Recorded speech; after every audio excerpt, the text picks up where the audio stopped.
هر څوک دی هر څوک راځي زمونږ غږ دا دی چې دا قام د هېڅوک نه شرموي دا ولسونه د هېڅوک نه تنګوي موږ د امن ملګري موږ د سولې ملګري موږ د ورورولۍ ملګري او دا د ورورولۍ او د امن څادر هر چا ته نیسو چې د خدای لپاره د دې وطن د امن لپاره کردار ادا کوي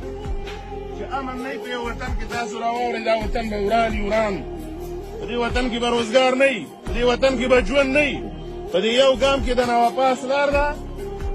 دا موږ ته 20 کاله نه بنده ده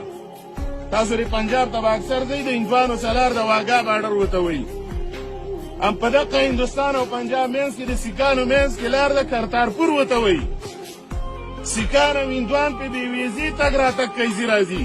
نو ته په دې یو ګام کې چې کوم دی دانګام ته شولتم ته دړیدم ته مرورې ته ګنجګل ته چې کوم دی د ورور عزیز مړی او جنازې یې هم نشي تللی دا مړي ژوندي زموږ په منځ کې ورورولي زموږ منځ کې ختمه شوه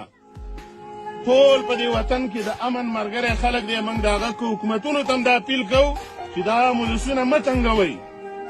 دا بې ضرره خلک دی او په دې وطن کې بیا تا موږ له راوړي سري دې وطن کې چا څه راکړي دا چارمنګ نن هم کنډر کنډر پروت دی دې چارمنګ کې نن هم چې کوم دی د رنګ هسپتال او سکول نشته د رنګ سړک پکې نن هم نشته د دې وطن مسایل پکار ده چې موږ له حل کړي دا حق دی زموږ دا سوال نه کوو ګورې دا واورئ چاته د دې وطن آبادي دا سوال نه دی دا حق دی د دې وطن چې دا دې وطن نه راوړلی شي خو که موږ لږ بیدارۍ وکړو موږ لږ یووالی وکړو لږ اتفاق وکړو په خپل منځ کې او لږه ورورولي وکړو په خپل منځ کې تاسو باور وکئ موږ ډاډی انشاءالله عقیدې به کلکې ساتو په دې وطن کې به خدای امن هم راولي